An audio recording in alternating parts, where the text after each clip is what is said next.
প্রতিদিন আমরা অনেক কিছু গুগল করি, কখনো একটা শব্দের মানে, কখনো একটা মেল লেখার ফরম্যাট, কখনো একটা রেসিপি, আবার কখনো একটা ক্যাপশন। কিন্তু যেটা হয় না সেটা হলো সাজানো একটা উত্তর আমরা পাই না। গুগল শুধু দেখিয়ে দেয় কোন লিঙ্কে অ্যান্সার আছে, কিন্তু উত্তরটা নিজে দেয় না। আর এখানেই আসে চ্যাট জিপিটি। ধরুন আপনি বসে আছেন অফিসে মেল লেখার জন্যে, কিন্তু মাথায় কিছু আসছে না। ডিয়ার স্যার লেখার পরেই মাথা গুলিয়ে যাচ্ছে। তখন চ্যাট জিপিটিকে শুধু বলুন একটা মেল লেখো যেখানে আমি ক্লায়েন্টকে রিমাইন্ড করাবো কালকের মিটিংয়ের কথা। ব্যাস, তারপর আপনাকে লিখে দেবে পুরো মেল প্রফেশনালভাবে। সেখানে কিছু এডিট করতে হলে করতে পারবেন চ্যাট জিপিটিকে দিয়ে। এভাবে প্রতিদিন হাজারো কাজ আমরা চ্যাট জিপিটিকে ব্যবহার করে করতে পারি। যেমন সকালে সোশ্যাল মিডিয়া পোস্টের জন্য ক্যাপশন লিখে নিতে পারবেন। তারপর কোনো প্রেজেন্টেশনে একটা লাইনের খোঁজে জিজ্ঞাসা করলেন এই লাইনটা একটা সেন্টেন্সে এক্সপ্লেন করো।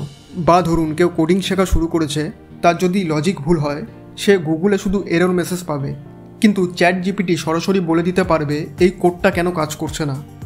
সেখান থেকে আপনি উত্তরও পাবেন, আবার বুঝিয়ে দেবে কোন লাইনে ভুল আর ঠিক কী করতে হবে। এখন তো এরকমও হয় যে রান্না করতে বসে বললেন আমার কাছে ডিম, পেঁয়াজ, আলু আছে, কি কি রেসিপি বানাতে পারি।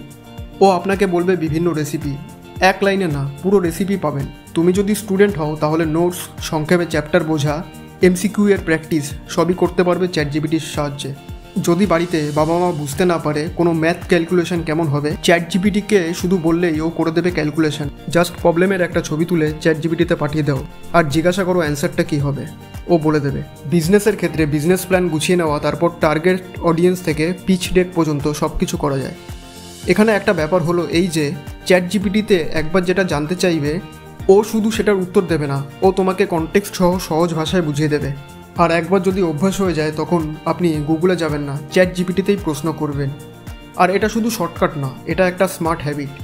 এখানে আপনি যে কোনো ভাষায় চ্যাট জিপিটিকে যে কোনো কিছু জিজ্ঞাসা করতে পারবেন। আপনার মাথায় যত প্রশ্ন সব প্রশ্নের উত্তরে খোঁজে চ্যাট জিপিটি একবার ট্রাই করে দেখুন। তো যারা আগেই শিখে নিচ্ছে চ্যাট জিপিটি কীভাবে ঠিকমতো ইউজ করতে হয়, তারা ভবিষ্যতের জন্য অনেকটাই এগিয়ে যাচ্ছে। তো প্রতিদিন আপনি কীভাবে চ্যাট জিপিটিকে কাজে লাগান কমেন্টে লিখে জানাবেন। আর যদি ভিডিওটা ভালো লেগে থাকে তাহলে একটা লাইক দিন। এরকম সহজ ভাষায় প্র্যাকটিক্যাল নলেজের জন্য চ্যানেলটি সাবস্ক্রাইব করুন। পরের ভিডিওতে আবার দেখা হবে। ধন্যবাদ।